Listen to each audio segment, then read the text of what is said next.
Hey, what's up, trash talkers? Listen, it's impossible to fight, okay, if you don't know what you're fighting for. Does that make sense? Like, if you're in the dumps and you're struggling with mental health, things of that nature, it's going to continue tearing you down, all right? Because you're consistently trying to fight something, which is that demon, which is usually something from the past, right? Maybe that why needs to be fighting for your future. Let that be your why. Get the hell up and start fighting for your future. Stop fighting things that happened in the past. Easier said than done, right? Go seek help. It's okay not to be okay. A lot of people need to hear this. You are more of a warrior and a fighter if you stand up and say, hey, this has to stop. I need to go seek help. The stigma, everything has changed. It's okay not to be okay.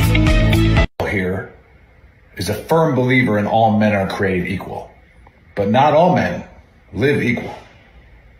That is why there's a certain select number of people in the DoD who decided to jump out of airplanes. And yes, we are better than you. 100%. Now, don't be the first triggered pansy to say, well, airborne's not relevant. You haven't jumped since World War II. Well, that's not accurate, for one. And two, it's like having a jalopy or a 68 Mustang. Well, a 68 Mustang's no longer relevant. Doesn't matter. It's still a better car than yours. So take it easy this National Airborne Day and just accept that we are better than you. So, two things for today's Honesty Cat. First thing, how do all my boys from the 101st feel knowing that the Army decided that instead of actually making you airborne, they would just create a whole new division that's airborne because you just aren't cutting it? It sucks. Thing number two, for all the folks who were like, oh, airborne is irrelevant, doesn't even matter. They're making a whole new division of just airborne people because they're relevant. Think about that. How's that feel? Does it hurt a little bit? I hope it hurts a little bit.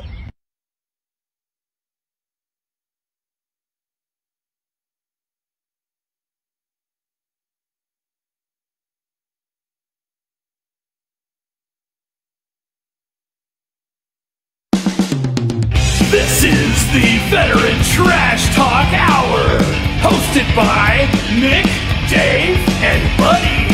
Real warriors making fun of other real warriors. Try to not get triggered.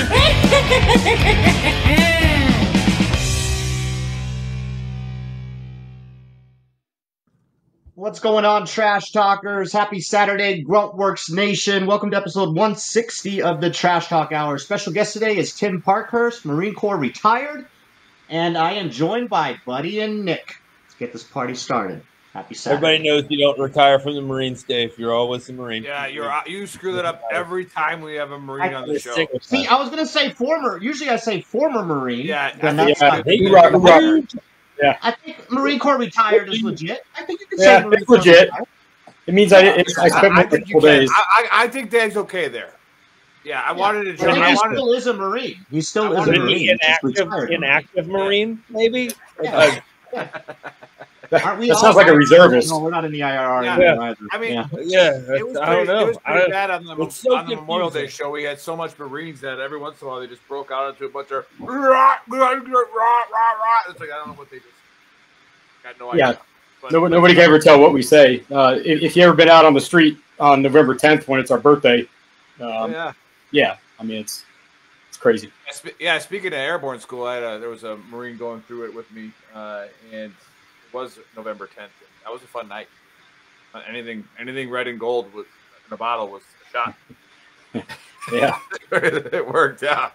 That one, and then that one, and then that one. It's like, okay, we don't know what this is. We fucking said it. So that's good. But yeah, Dave, what shirt are you highlighting? Well, we can highlight it now. We can highlight it at the end. Well, this is one of our best sellers currently. Fuck Hamas. Okay. Fuck Hamas. Right here. You can shop and get that at shop.veterantrashtalk.com. All right. And we're selling it for $22 right now, and it's flying off the shelves. So we do not support terrorism. I don't care what side you stand on in regards to Israel and all that fun stuff. But yeah, fuck Hamas. Yeah, fuck them. Yeah.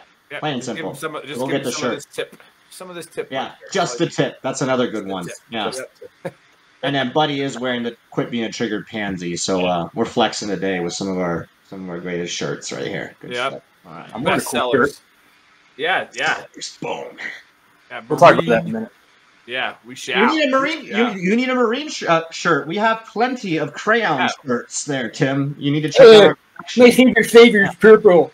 Yeah, exactly. Yeah, we have some usually it's purple as green. well. You always say green for some reason. Yeah, I like the red and green. Yeah. No, I always like purple. That's my favorite. Is purple berry? Is that a berry flavor or something? No, it's just purple. It's a grape. It's purple, Grape, right? It tastes guess purple, that would buddy. be It great. tastes purple. Purple's just a flavor, dude. It's not grape. It's not no. That is the Yeah. flavor. Yeah, our best selling shirts on the Gruntworks line are the Marine Corps. Marine Corps wants to be sure. For sure. So You do well. awesome. Anyway, Well, Buddy's going first, right? Buddy, Yeah. you got an honesty cap for us today. So we all travel, and we do our. I like the fair travel share. ones. We do our fair share of driving around. I find that there is a dome of just idiocracy, I guess would be the correct term, around the airport of people that can't drive around the airport. I don't know what it is about airports. Maybe they're excited to be coming home. They're excited to be leaving. I don't know, but they can't fucking drive around the airport. And I was driving around the airport in RDU the other day, and I decided that somebody, and now I'm going to say this, if this app gets invented, I'm going to get royalties. We're time stamping it. It's good. There needs to be an app, especially around the airport, but really anywhere that you can communicate like with some kind of like RFID thing or Bluetooth from your car to other cars just to tell them how fucking stupid they are. There should be an app. Like, you can't use it all the time. You can't change. Like, you can't like harass people forever unless you follow them. You have to be close enough to them so that it works. But you can tap into their like car stereo and be like, "Hey, dickhead, why are you so stupid? Why didn't your mom swallow you?" Like, all of the things that you want to say, you just like, "Hey, get off the road. Don't drive anymore. You're dumb. I hate you. Leave the airport, leave whatever." But there should be that, maybe a text. Maybe you could text it to them. That's not good because that's texting and driving. They're just going to get even more driving. You should be able to talk to even text. more stupid. But you should be able to just like hit a button, like it's an emergency button, and it goes through, and it's just like, "Hey, jackass, learn how to merge. Hey, jackass, don't drive 20 miles an hour. It's a 45-mile-an-hour zone." That should be a thing. Interesting. I mean, why not? I guess. Yeah. I don't know. You know what? And I would use it for evil. You could use it for good if you wanted. It could be marketed that way, where you could call somebody and be like, "Hey, you've been driving really well. I really appreciated being behind you. It's awesome." Maybe you get like five digs a month, but if you compliment 10 times, you get an extra dig. Ooh, or you could like you could get a subscription. You could get a subscription if you paid for the subscription. There you go. You could even have pre-planned shit like, "Hey Siri, play number 3," and it's just like, "Get out of the road, jackass." Yeah, if your flashers are on, that means it's an emergency. It doesn't mean it's raining. All right, we all know it's raining.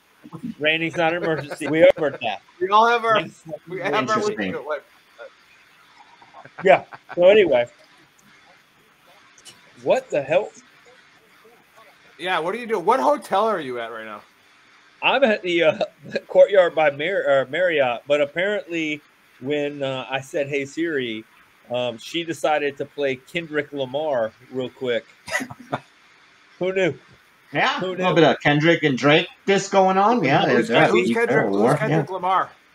I don't One even of the know best rappers. One of the best rappers One alive. of the best alive. Yeah, lyrically. Yeah, one of I the don't know best. why I'm laughing because I have no idea who it is. Tim, I don't Kendrick's either. really good. Like, not like, doesn't have like too many great hits, but lyrically he's like known as one of the best. Oh, he doesn't. He's good, but it's like when I was. But only his lyrics are good. Is that what you're saying? Yeah.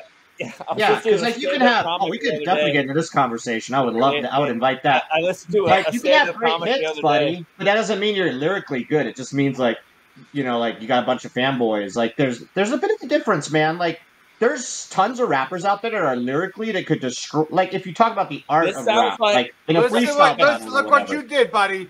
Look what you did. You got Run DMC. Here's what it sounds like. It sounds like I listened to a stand-up comedian the other day, and he said that he hates it when people are like, "I'm a bad test taker," and he was like, "You mean that part where we find out what you know, like that part of like, yeah, I'm a really good rapper. Nobody listens to my shit. Like, you mean that part?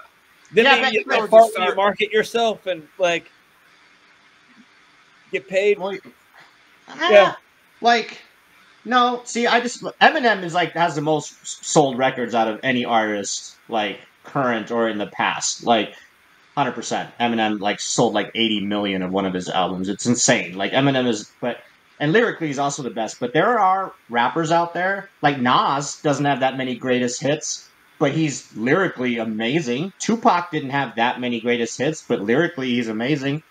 Wait, you said Nas? He had several hits. Is that a person? Nas. Yeah, but I think there's Royce the 5'9" in your car to go past people. I think it's N period, A period. All I'm saying is that there's artists out there that are lyrically better than some of these mainstream guys. Like Drake. Drake has ghostwriters. He has a whole camp of ghostwriters. He doesn't even write his own lyrics himself. He sounds great. He has shit ton of hits. But lyrically, is he really that good? Has he craft, you know? Is he like the hip-hop artist? Like the best one? No. Hip-hop anonymous? Aren't they? J. Cole is amazing. Entertainers? Aren't they entertainers? Isn't their job to absolutely. entertain? Hey, I do want to say, hey, we do have a lot of viewers on Twitter for like the first time ever. Yeah. All right. Talking about Kendrick and rap. Hey, yeah, we're talking about rap, Twitter. All right, so X. All right, X marks the DMX. Right, so shout out to Elon. Shout out to Elon. Hey, if you like listen to rap, somebody try to put it up in the comments. Like I used to listen to rap back in the day, but that was in the glory days of it. Yeah, I still like it. I still like the art of it, But like, listen to like these mumble rappers that have like hits. Do you think that they're amazing artists, buddy? We don't listen to them, Dave. I don't. Right. What's a mumble rapper? Like a mumble rapper, it's like all these guys that have like Lil in front of their name. Lil, most of them, like 80% of them have a Lil. You can't understand a word they're saying. They're all on like codeine and fucking whatever other drink they drink in, and they just sound like. If you bring Little John into the mix, then you can do that, and then he just goes, "Yeah!" And then everybody's like, "Oh shit!" Yeah. I've got to tell you. What he just said. When he yelled "yeah" real loud, and we got really excited. Dave, not all of us were child rap stars that listened to and crafted our own rap music. So I'm not as far as the rap conversation goes, I'm not. Yeah, you're not as well versed. Emotionally attached to. Well, we did meet. When did we meet J. Cole's agent? Who did we meet across the street from your house in Fayetteville? We met somebody who was connected with him. At Trey's house. We're pretty much like groupies for J. Cole. Yeah, it wasn't J. Cole. It was T.I. It was T.I. Yeah. Too much information. I'm going to go out on a limb here and say that rap is actually an art form. I just don't know anything about it, and I know I'm not into it at all. So this whole conversation is right. Yeah, I like how you just say, Tim.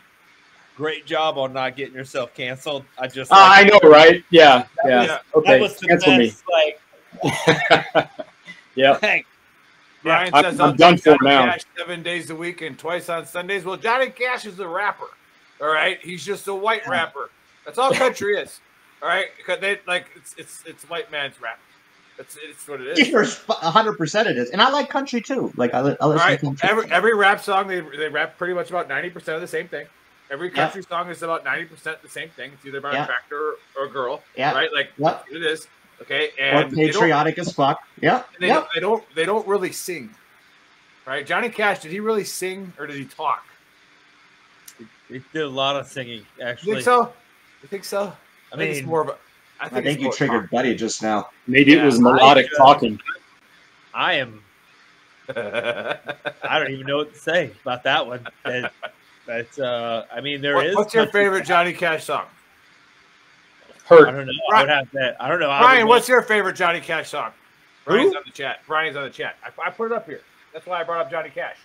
Well, I see that. I thought you said me, not like. Yeah, you too. What's your favorite Johnny Cash song? Oh, I'm a big fan of Boy Named Sue or I Walk the Line, but there's a ton of Johnny Cash. I didn't think was like he's great. If we had Chris here, we would play A Boy Named Sue, and he's talking that entire damn song. It's just talking. Yeah. Yeah. He has a conversation with his son.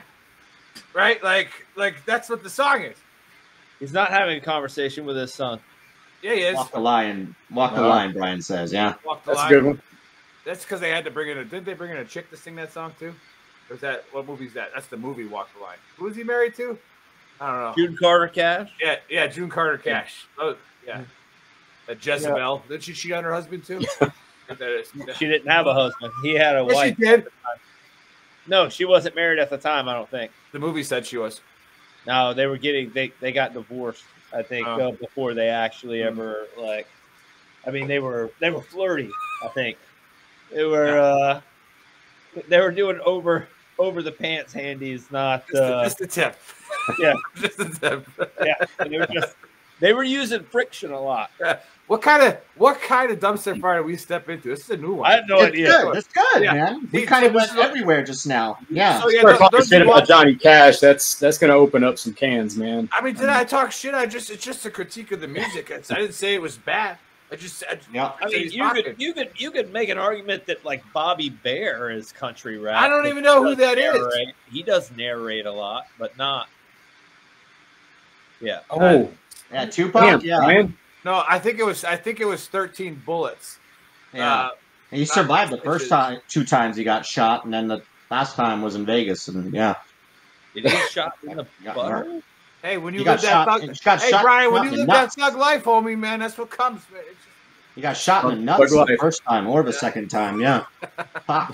Yeah. Anywho, Tupac could actually sing, by the way, so it's a little different. Yeah. Then you go to when he was in the pen. Oh, no. No. I don't know. No. He did serve, though, Brian. That is correct. He served and then got out. Well, I'm just going to say that Brian knows a lot more about Tupac than I did. Yeah. Oh, here we go. We got one of my cacti guys up here. There he is. Yeah. Beast. All right. Okay. Yeah. All right. Let's get into the conspiracy so we can get to our guests. So this one is actually pretty interesting. Found it on TikTok for you, buddy, as usual. And there's this phenomenon going on across the world right now with all these beached whales and beached dolphins. So it's normal for one whale or one dolphin, when it's time for them to die, they sometimes they beach themselves. But these whales are coming together in groups of 50 to 100 and refuse to go back into the water and are literally unaliving themselves on the coast in multiple places. So I'm going to play this TikTok video. There's a lot of reasons behind it supposedly, but scientists aren't quite certain what it is. It's kind of weird shit. They're trying to invade. Want me to play it? Yeah, play it, Nick. I'm going to play it. I'm doing Change is happening in our oceans, and the wildlife is clearly reflecting that. Groups of whales have been coming together before beaching and unaliving themselves, and scientists have no clue why. This specific group was located near Australia, and the general assumption was that they may have just wandered too close to shore by accident. But the exact same thing happened near Taylor's Bay, and according to the locals who were trying to help, the whales and dolphins sounded like they were screaming for help. Check it out real quick. First stranded before 2 p.m. yesterday at the rocky beach in Taylor's Bay. They were screaming. It is probably the thing that's stopping me from sleeping because you can hear this screaming in your ears. They were making more than a noise. They were really yelling out for help. And even after the locals and rescue teams helped the whales back into the water, they re-beached themselves further down the coast, almost as if they refused to go deeper into the ocean. Over in the beach in Oregon, a female anglerfish washed up, which is really strange when you consider that they live 2,000 to 3,000 feet deep. And with the huge anomaly that we were initially told was a glitch coming back, people's speculation is starting to grow and theories are starting to circulate. I touched on the first theory that states that very large creatures or a very large creature, possibly Leviathan, has entered our ocean's ecosystems, eating the wildlife and scaring them as well. But there's a second theory stating that some sort of frequency device is being used or tested, heating up the oceans and scaring the wildlife. Leave a like and let me know what you think.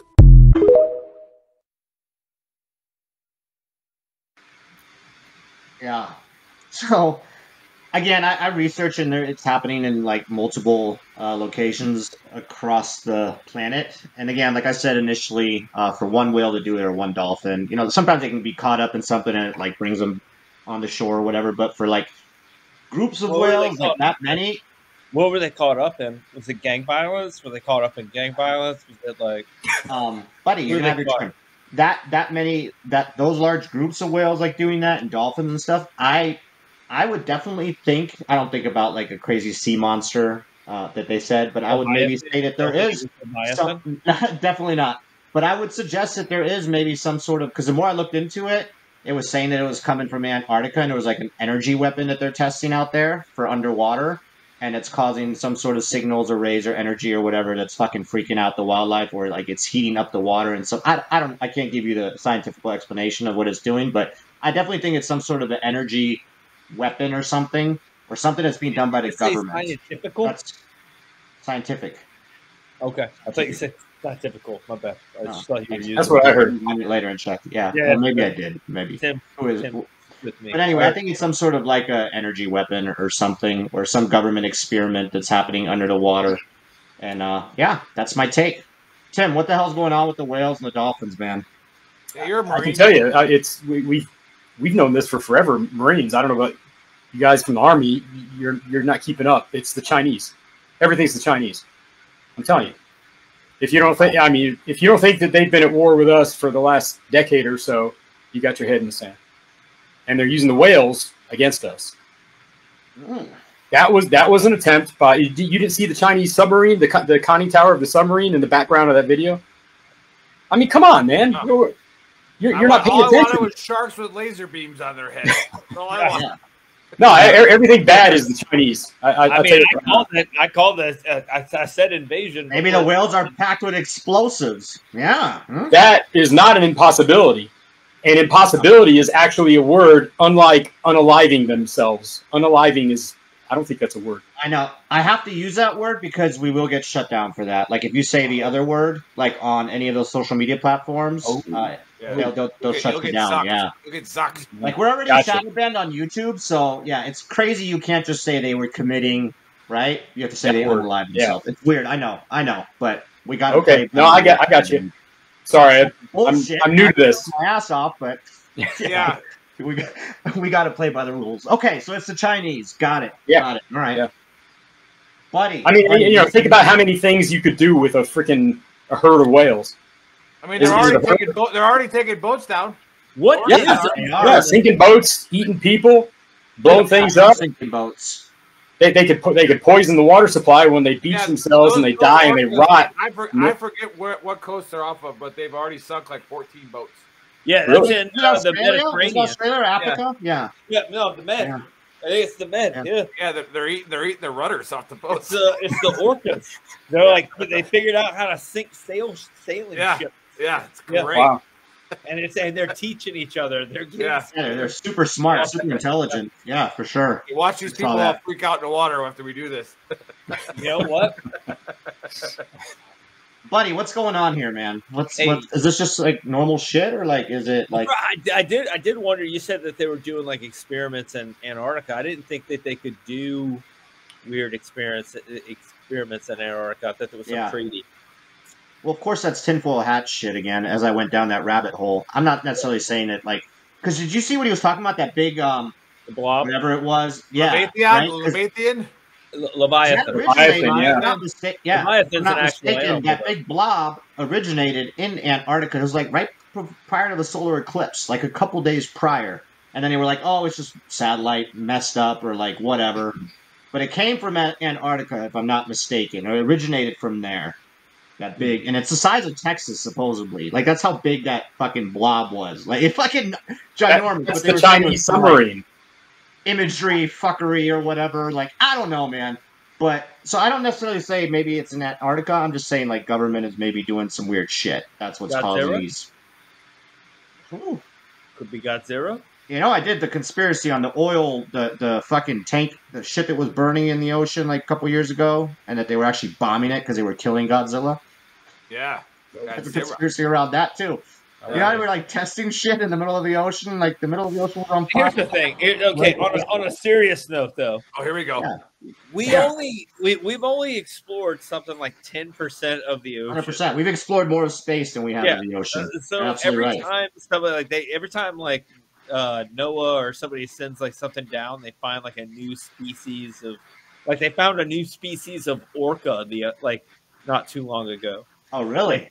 Yeah. That they never even. Like nobody ever knew. That's not good. Yeah.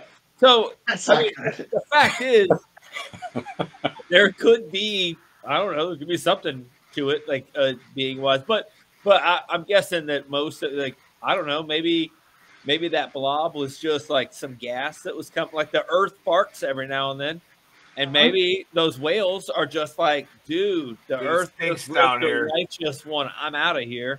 Yeah. And they're all like, yeah. Get some fresh air. I could go with that. I mean, you know, when you pass gas, when you got to pass gas, you got to pass gas. Imagine being in like a hot car with just some giant Earth-sized human who just blew like 8 Taco Bell the day before, like, and it just completely destroyed it. But you can't roll the windows down. Yeah. You'd beat yourself too. You know what I mean? Gas. All right. I think we were going to get a logical explanation from you, buddy, because you're usually very intelligent. Like, I was kind of the past gas, I'm not taking it, bro. I'm not taking it. It's comical, but I want like a real answer. Earth farts. I want a real answer. What do you think it is? Farts? Earth farts. Come on. Earth farts. When you were diving, did you ever experience an earth fart? No, but you know what I do know, and I have experienced? Everybody gives these dolphins a pass, and they're like, "Oh my God, flipper, blah blah blah." Dolphins are like, if you're a diver, you should have like the #MeToo thing. Just saying. Yeah, they will Everybody rape you. knows dolphins are rapers. That's what they do. They have sex for pleasure. Dolphins have sex for pleasure. That's yeah, like with the only divers, they try to do. Yeah, it's not pleasurable if you're a diver or a dude. You know what I mean? You're out here just swimming Dolphins around. are insane, bro. Bloop, bloop, Here comes trying to, Flipper. like, look at some coral, do some ecologically friendly studies. Bam! You're over here in the Hucklebuck with Flipper. You know what I mean? So dolphins are savage. I don't like rapists. If the dolphins are beaching themselves. They'll like hunt sharks too, and they'll go hunting with sharks and then like steal their prey. Like dolphins are fucking insane, bro. They're the OGs of the ocean, man. Yeah. No, the orcas are, because orcas will fuck a dolphin up. Yeah, that's true. They'll actually drown one. They toss them in the air, dude. Have you ever seen that shit? Yeah, they knock them out and take them down. Well, you know they are. I mean, it always makes me laugh when somebody gets attacked by an orca and they're like, "Oh my God, I thought it was it's a killer whale. It's in the name." Killer. I thought it was Shamu. Whale. Yeah. Not Free Willy, bro. It's not Free Willy. Yeah. Yeah, it's actually, it kills things. That's what it does. It's a killer whale. Thought you were a seal. All right. Anyway. All right. Maybe Nick will give us something intelligent here, or at least, you know. Yeah, I mean, that is why I go last, because, you know, I'm the voice of reason, you know, the most educated one here. You know, I don't know what Tim does. What, you don't think the Chinese threat's legitimate? No, not really. Like that one. I do like that, but no, I can see it. But yeah, the orcas. Okay, they're a special creature. All right, they're the best creature on this planet. All right, like I said, they've now the new theory I was reading about it with how they're sinking those ships is that they're younger orcas and they're just having fun. Like they literally, so now they're starting to change the way like the bottom and the rudders look, right? To confuse the orcas, right? Like you think that shit's going to work? Like these motherfuckers going to figure it out. But it's like, so it's a bunch of kids, bunch of bicycle gang orcas, all right, getting after it. Now, I believe that this is something to do with sonar and or the eclipse. Mm-hmm. Okay, where it just screwed up some of the tides, because we know this when these marine life, because my wife is a marine biologist, and like when they start to we should have asked Becky. Yeah. When they start to you know, a lot of times they're dead reckoning and their sonar gets thrown off by something. All right, and they go on the beach. Okay. However, there are cases where marine life has went places because of a predator. Right? They did that with the great whites. The great whites in Northern California, like they were tracking them and they were finding them turned up dead with their livers missing. Right? And oh, by the way, that was the orcas.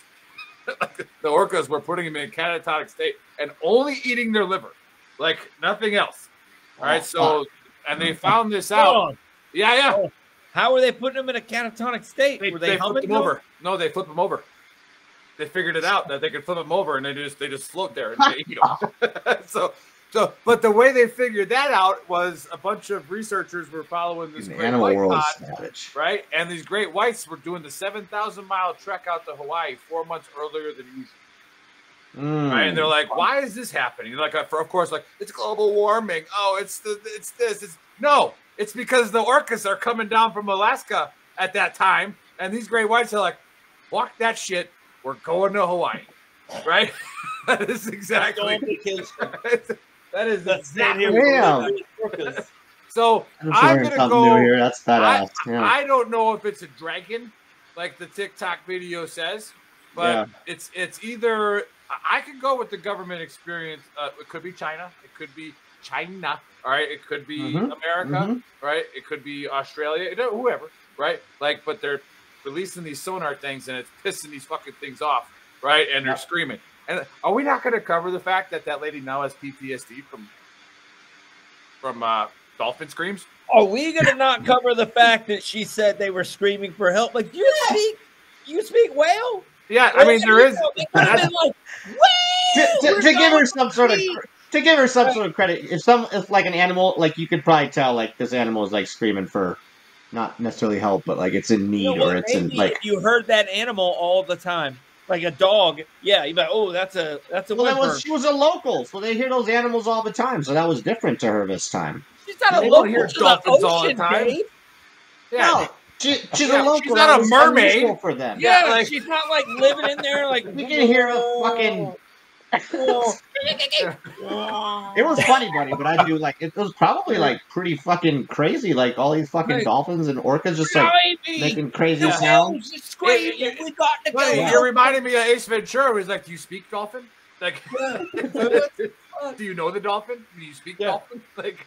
So I think that, you know, that's the most troubling part of that story is this lady now can't sleep because the dolphin screams, right? Like, well, maybe that, or she's just trying to get a new prescription. So I love how she figured out a way to make the whales getting together in a giant pod and then beaching themselves about her. That's awesome. That's exactly what she did. Yeah. Now this is about me. Yeah, you're the victim. Like, these things are fucking running away from a dragon, and you're like, it scared me so much, right? Like, what was that thing called? What was the dragon called? What did it call? Leviathan. Interesting. Yeah, so I'll have to look into that one a little bit more. I actually agree with the dude on the TikTok. Just not that it's not a dragon, right? But something. It's probably a pot of orcas that them dolphins are like, you know what? I'd rather go die up there. Like I'm not getting beat up by these orcas. Like, that's what I would go. That's what I would look for immediately is orcas. Those things are just awesome, right? Yeah, that's that. Now we can get to the guests. Yeah, that was a good one.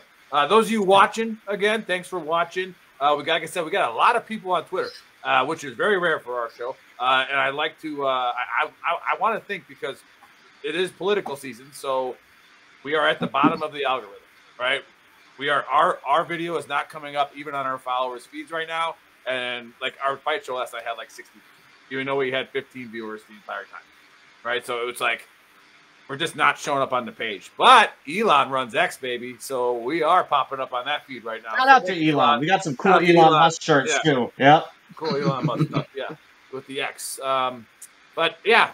those of you watching for the first time on Twitter, we have all kinds of stuff at shop.veterantrashtalk.com, all good stuff there. You can subscribe to Veteran Trash Talk with that right there. That's coming into the point because what we do here is we like to promote veteran-owned businesses, whether they're for-profit, non-profit, first responder-owned businesses. Anybody who's trying to do something or make an impact in the community, we want to hear their stories and find out who the owners are, find out what they do. If it's a nonprofit, what do they do with the money, and how can we help, right? So if you have some money and you want to donate, do it. If you don't have a lot of money to donate, every dollar that we make off of that subscription goes to promoting the show, all right? So we have Tim on the show about to introduce in a second. We only have like 2 subscribers right now. So that $18 freaking, all right, went to an ad to promote this. We have like 800,000 followers. You guys suck. No, I'm just kidding. We love all of you. Yeah, but so again, if you don't have a lot of money, but you still want to contribute, all right, that if you scan that QR code, all of that money goes to making an ad for the show. All right, so please do that if you can. Otherwise, let's hear it for Tim. All right, Parkhurst, a Marine retired, which is okay to say, not a former Marine. All right. However, I think we can say he was a former Scout sniper or part of it because there are no more Scout snipers. Yeah, well, yeah. I'm a former one anyway because it was way back in the early part of my career, and then had some broken time and started over doing something else. So I'm former anyway. But right, yeah. I figured they got rid of the Scout snipers because every Marine's a rifleman and a marksman. So, well, yeah, clearly. So why would you need a special department when everybody can shoot? Everybody knows this, right? So, yeah. That's what they tell us anyway. So you want me to actually take a stab at that question? Yeah. Welcome to the dumpster fire that is Veteran Trash Talk. Yeah, right. Yeah. So no, every Marine can't freaking shoot. And part of the reason why the chain of command, if you will, or the leadership in the Marine Corps has had such a heartburn with Scout snipers for as long as they have. Part of it, not all of it by any means, but a big chunk of it's because Scout Sniper School is long and it's hard, and so we have high attrition, right? And so a lot of commanders are like, why am I sending my guy to 11 weeks of Scout Sniper School when, you know, the odds are he's probably not going to pass and, you know, blah, blah, blah, whatever. Well, if you would train a basic freaking infantryman and send him, you know, with the basic skills he's supposed to already have, he probably would stand a better chance of passing because over the years, I mean, things go in cycles, but every class is different. Every group of instructors is different. But, you know, one of the things that's always been a problem is just day 1 and day 2, where you pass your inventory physical fitness test and your inventory land nav. You know, and if you're a grunt in the military, Army, Marines, whatever, you're supposed to already know how to freaking land nav. That's not supposed to be new to you. You know, and if you can't do the land nav course, see ya, you know, and so they get sent home. And, you know, I know there's other parts of the course that had high attrition, you know, at different times and things like that. But that's, you know, stuff like that's just stupid and it's preventable. And, you know, we've always struggled with getting a decent product from the infantry units who are sending us students. You know, and I just to be clear, I've never been an instructor at Scout Sniper School. But I know plenty of people who have. I've been around and observed this trend long enough. You know, I graduated Scout Sniper School in 1991, and you know, so I've been around the community for a minute, and you know, seeing how this goes. But not every Marine is a freaking rifleman, not by a long shot. You know, we know. We just no, I know. You probably were expecting me to try to defend that somehow, and I'm not gonna. No. Yeah. Is it true that when you graduated sniper school, you deployed to Desert Storm, and then you were in a tower ready to shoot a general, and then they stopped you from shooting the general, and then they did an airstrike on you? Me? Yeah. No. Okay, that was just Jarhead then. That wasn't about you. Oh no! You know what? I never watched the movie Jarhead because I heard the lowdown on that dude. I can't even think of his name now. But the guy that it's about was an asshole, and nobody in the community really likes him. The guy that just did the fight show, the UFC show, the Roadhouse one, Jake Gyllenhaal. Is that who it is? Yeah. I think No. Yeah. I don't that know. was him. Swafford, Anthony Swafford. That's the guy that wrote the book, right? Oh, the actual guy. The actual guy. Yeah. Yeah, I'm not talking about. I don't care about the actor. We got to get him on. See if he comes on. Yeah. Yeah. I guess see if you can. No, he wrote the book, made a bunch of money, and then they made a movie out of it. So I'm sure he made a bunch more. But I've talked to some guys that said they knew him, and apparently he was kind of a malcontent, that kind of guy. And I mean, he kind of was an asshole in the movie too. But maybe it's telling the truth. But hey, anyways, talk about your service a little bit, and then how did you end up to the point where you are now running the Scout Sniper Heritage Foundation, and what do they do? Yeah, great question. So my background, I joined the Marine Corps in '86. I got broken time, so that's why the numbers don't add up. I got out in '93, came back in '98, and retired in 2014, and I've been a communicator. I've been an infantryman. I was an 0351 assault man. And I became a scout sniper with 3rd Battalion, 5th Marines out at Camp Pendleton. Went to 1st Marine Division schools. And also attended the first advanced course at Quantico in 1992, advanced sniper course. And then, when I came back in the Marine Corps, in their infinite wisdom, they thought I should be a freaking parachute rigger. So even though I was trying to get back in the grunts where I belonged. But you take what you can get if you want to stay a jarhead, and so spent the next 16 years doing that, packing parachutes and jumping out of planes and stuff. So how I got to be doing what I'm doing, that's a really good question. So let's go back to the 5 years of broken time that I had.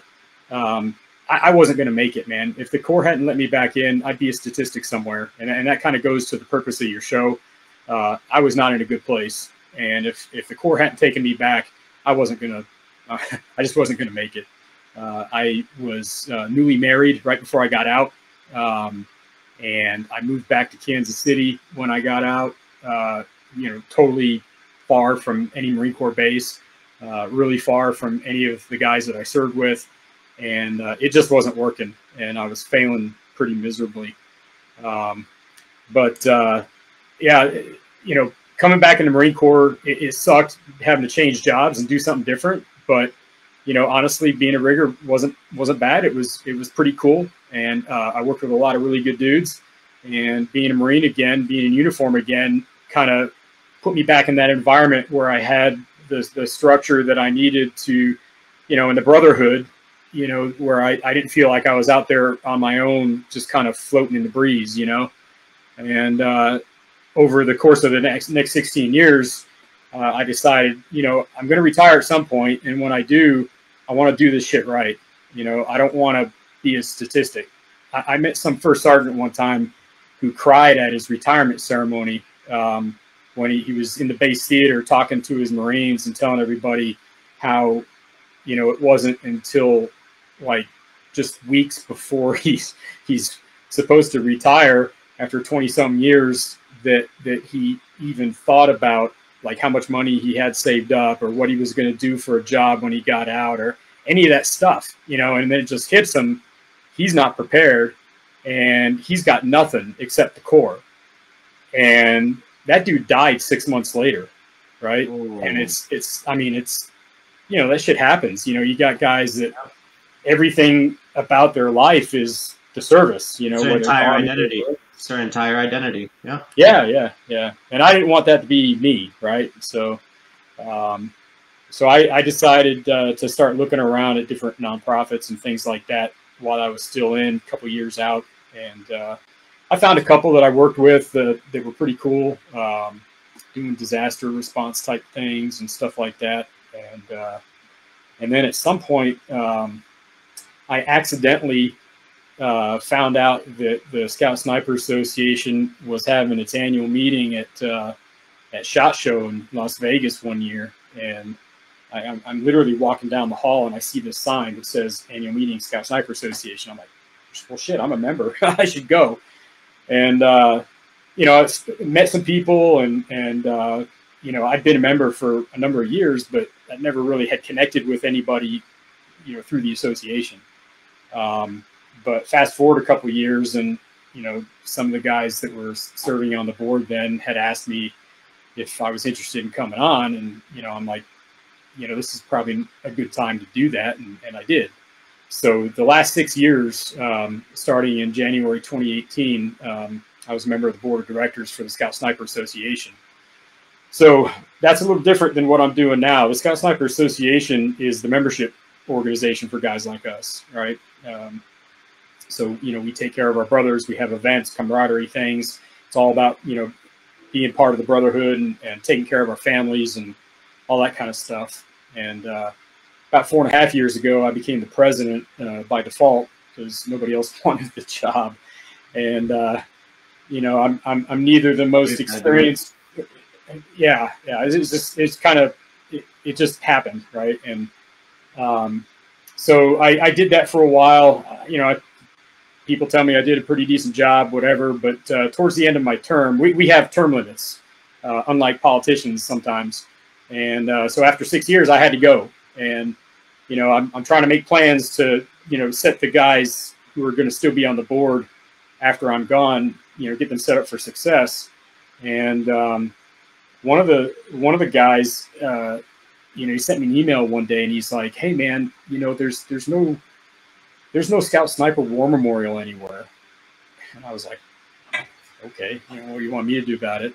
And I hadn't really considered that, but we kind of looked around and we had a couple conversations about it, and we thought, well, damn, that sucks, because everybody else has got memorials.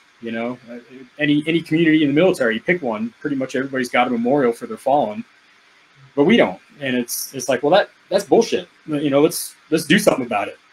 And so that's a process we started about 1.5 years ago when I was still with the association. And we formed a committee of volunteers, all members who were elected by the membership to be kind of like a steering committee for this thing. And very quickly, we decided that even with that committee, we weren't, the board of directors of the association wasn't going to be able to handle as big a lift as this was going to be. And so we decided to start a whole other organization called the Marine Scout Sniper Heritage Foundation. And we set it up as a subsidiary of the Scout Sniper Association. So we're intertwined, we're related, but we're a separate organization. We got our own tax ID, our own tax exemption, and our own bank accounts and all that. So I took that over the first of the year, this year, and we just got our board put together in March, and really just kind of got started the last few months with fundraising and trying to get the word out about what we're doing. I think we probably went about it a little bit wrong, because there's a whole bunch of stuff that we did up front that, if somebody else had done it, they might have waited and done that last and done all the fundraising up front. But we've got a team that's going to build it. We've got the concept, we've got the place, we've got the artist, we've got all this stuff already hammered out and set in stone, but we don't have the money. So, so now we're just trying to fundraise. Everything else is already in place. And where are you guys, where are you planning on building it? Yeah, so this memorial is going to be placed at right outside the National Museum of the Marine Corps in Quantico, Virginia. It's actually Triangle, but it's right outside the main gate of the base at Quantico. And the National Museum of the Marines is open to the public pretty much every day of the year. It doesn't cost anything to go in. And right outside, if you're walking up to the front entrance, off to the left, there's like this big archway kind of entrance to a memorial park. It's called the Semper Fidelis Memorial Park. And that's where we're going to place the monument. Very cool. Yeah. And how big, like what is the idea for the monument? Or are you, is that a secret till you unveil it, or? Nope. It's not a secret. We actually kind of socialized the concept at our Scout Sniper Association reunion last August, and we had a guy named Ben Cantwell, is a pretty good tattoo artist, actually did the the renderings for us. But it's nice. Let me see if you can see this. So something kind of like that. That's badass. Yeah, what we're looking at. Very cool. So if you look at it, basically what it is, it's it's a, you know, the iconic two-man sniper team, right? You know, for as long as there's been a scout sniper in the modern era anyway, it's always been kind of, you know, the two-man team has been the basis for everything. You could put several two-man teams together to make a bigger team to do other things, but, you know, it's always been in training, you know, a shooter, an observer. And we've got the observer who's going to be looking like a World War I guy, and we've got the shooter who's going to be a modern Afghanistan era guy, because that sort of bookends our history. And we didn't really, cool. yeah, we didn't really know that like 6 to 9 months ago. We thought maybe we went back to World War II, and started doing a little bit of research to kind of get ready for this and figure out, you know, well, what do we want this guy to look like and all that kind of stuff. And we found out that we've, you know, our history goes all the way back to World War I, at least 1918. And so it's a pretty it's hard to encapsulate all of that. Yeah. So yeah, you just pick right in the middle. I mean, that's perfect. Yeah. Is there a website that people can go see this design, and then how do they donate to it? Yeah, absolutely. So our website is scoutsniperheritage.org. So scoutsniperheritage.org. And if you're interested in checking out the association, if you're one of us and you want to be a member, you can go to just scoutsniper.org, and that's the Scout Sniper Association, the membership organization. For anybody that's watching, like, that might sign up, you know, you want to become part of the association, like, what are some of the events that you guys do? Like, what do you host? Like, what goes on at these events? Yeah, so we're talking about the association now. So the association does all sorts of things, you know, camaraderie events throughout the year. I don't know if you guys are familiar with, we call ourselves hogs, and guys who are trying to become a scout sniper are pigs. That whole thing. So we have what's called a Hogs Call, which is sort of a informal get together. You know, somebody wants to host it at their house, or, you know, somewhere near them, and have a bunch of guys over, drink beer, shoot guns, whatever. So we have Hogs Calls all over the place throughout the year. But we have also got the Gathering of Snipers that we've been doing since, gosh, when did we start that? 2019. Was the first one, and that came out of an effort to try to do something with the Army Sniper Association, ASA.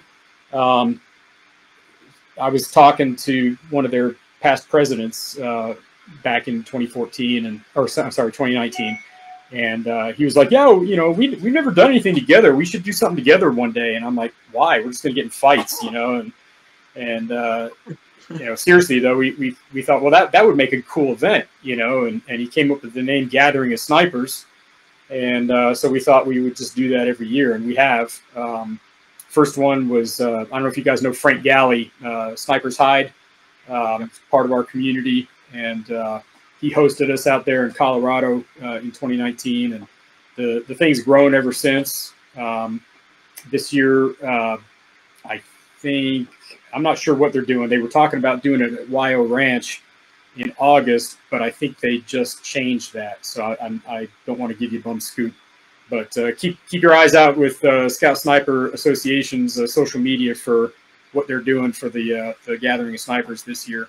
And then we have reunions and stuff as well. We had our, you know, big reunion up at Quantico last August. It was pretty good. Nice. So how much do you need to raise for the statue, and where are you guys at now? Yeah, so where we're at right now is the very beginning. We have almost nothing. Where we need to be, the memorial itself is going to cost us $3 million. It's a big lift. Right? Yeah, come on, man. Yeah. No, we're trying to raise $5 million before the memorial's unveiled, and the reason for that. You guys, you know, anybody served in the military understands the MOS system, right? And if you got a primary MOS, and then you got all these additional or secondary MOSs or skill designators or whatever, nobody tracks you by those, right? At least the Marine Corps doesn't. They can look them up right now, right? In the modern era, in the age of the internet, but going back in the past, beyond the age of the internet, there's no freaking way the Marine Corps can tell us who served as a scout sniper going all the way back to World War I, or even World War II, or even Korea or Vietnam. They just don't know. There's no database of scout snipers anywhere. So we've had what's called the God Book, which is kind of an interesting thing. You know, the big green ledger books that they issue through the military supply system. Yep. Our schoolhouses in the modern era have had those books that they would write down every graduating class. They put the name of all the instructors and all the graduates of that class, and they do a separate page for each graduating class. The problem is that they're incomplete. There's pages missing. There's books missing, and it was all done by hand. And so even if you had all the God books, number one, it only goes back to like the early 80s. So what do you do for everything prior to that, right? My point in saying all that is that if you're going to build a memorial to honor your war dead, you ought to be able to say by name who should be honored by that memorial. We can't. And it's not our fault. It's the Marine Corps' way of managing or not managing our community over decades and decades, over a century, 105 years since 1918. So that's why we're asking. We're trying to raise $5 million before the memorial's built, so that we can continue doing the research to find out who those names are. Wow. Yeah, kind of a big problem. That's a big deal. Yeah. Yeah, it's really a big deal. Yeah, pretty cool. We're trying to figure that out. But hey, so those of you watching, all right, go to scoutsniperheritage.org. If you can, again, if you give $1, you give $1. All right, doesn't matter. And eventually, hopefully, they can get to their goal. And Tim, we'd like to help you with that. So if you have any fundraisers and/or events that you're raising money, send it to me on the email or on Veteran Trash Talk, and we'll put it out there for you. I mean, we'll even put it pre-show or post-show, like we did for old Jimmy Bates. And see if we can raise some money for you. Now, again, it's a hit or miss on who's watching this or who's listening to it on the platform afterwards. I mean, you never know. So we've had, we had one. We've had some success stories for sure. We've had one organization get $70K after they listened to our show. So oh wow, nice. What would be would be ironic and hilarious because of all the Crayola jokes. Is if you called Crayola and asked them to sponsor it. Oh yeah, that would be awesome. Yeah. I'm actually going to do that. Yeah, that would be hilarious. Yeah. So I feel like Crayola they owe the Marines just out of advertisement revenue.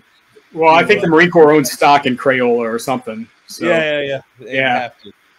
Well, we got to, not only can you hit our donate button on the website, but we also have a buy a brick thing. You can purchase a brick paver and put 3 lines of text on it, and that paver will be placed at the memorial.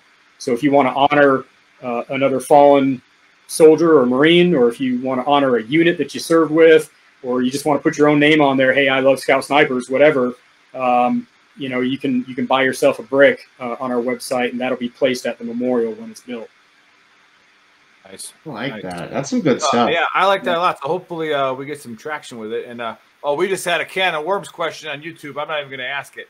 I see it. Why mental health is not a priority for the Army? Well, Big Red Wolf. Thanks, Big Red Wolf. It is a priority. I think they do put a lot of emphasis on mental health. They just put like we're doing $300 million into like a People First Center pilot at Fort Cavazos. All kinds of stuff. I think the times have definitely evolved in regards to mental health in the military. Well, hey, that's actually, we can link this to the guest. That's exactly Big Red Wolf. The Army should not prioritize mental health. All right, the soldiers and the leaders need to prioritize mental health within their battle buddy groups. All right, that is exactly what we do here at Veteran Trash Talk, and we did this while we were still active when we started it. And like what Tim was talking about is like, get an organization together of the same type of people, all right, that were in the same service, right, and then take care of each other. Okay, that's find your tribe. An environment where it's fine to talk about it. Yeah, right. But I came up in that era. I don't want to say the Army doesn't. I'm not going to say the Army doesn't prioritize mental health. However, like I replied to in the chat, is everything's a priority, then nothing's a priority. And at some point in time, we got to go win wars, homie. That's the priority.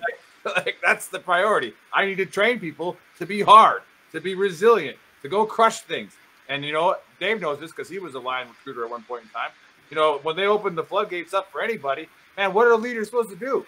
Right? Like, you start allowing people who are actually like certifiable by law crazy that we're letting them in the Army. In fact, we're changing them right now anyway. I mean, to be honest, they're doing that right now in the Navy. You don't even have to have a high school diploma right now, from my understanding. Good luck with that shit. Yeah. No GD, no high school diploma. You're good. Let's go. If you really want mental health to be a priority, raise your kids better. Right? Yeah. If they come into the Army or the Navy at 18 and they have no resilience at all because they've been spoon-fed and coddled their entire life. Yeah, or they got through some childhood trauma that they were already broken before they joined, and the military just breaks them more. When you go for your benefits and your disability, they make sure to ask that shit. The bell curve. My counselor. You have the parents that like beat the shit out of their kids or rape them or do something stupid, right? Or allow a family member to do it. And then you got the ones that where their kid is the center of the universe, right? And they can do no wrong. And you see this in sports all day. I've talked about this in the Book of Earl, where it's like we're no longer yelling at the refs like we're yelling at other kids. And it's like because they did something to your kid. It's fucking sports, right? Like, like they're gonna bang into each other, right? So like it's just you make them the center of the universe. They get into the Army, they're no longer the center of the universe. Sorry, you know. So it's a tough lesson to learn, and but it's a good one though. It's a good one. Hey, Big Red Wolf, make sure you subscribe and come back next week, and let's talk about that some more. We'll do that for sure. But Tim, I'll get into the AAR here, and then you'll get the last say, and then Dave will close us out. But we had a phenomenal show today. I must say, I took some notes like Buddy does. Nice. So we started it out, and we're going to create an app. All right, we need Elon to help us. We're going to create an app that we can yell at other drivers. Okay, we're going to be able to say, "Hey, it's raining. It's not an emergency. Turn your flashers off, you douchebag." All right, and or if you're afraid to drive in the rain, pull over and then put your flashers on because you're in a state of emergency. But the rest of us are not. Okay, so fix that. But you have to say 5 nice things to get another knock on somebody. And then we figured out that Johnny Cash and Tupac are the exact same person. All right, they sing about the exact same things, and it's the same exact music. Exactly what happened. Although only one of them really went to jail. And then the Chinese are forcing dolphins onto the beach with submarines.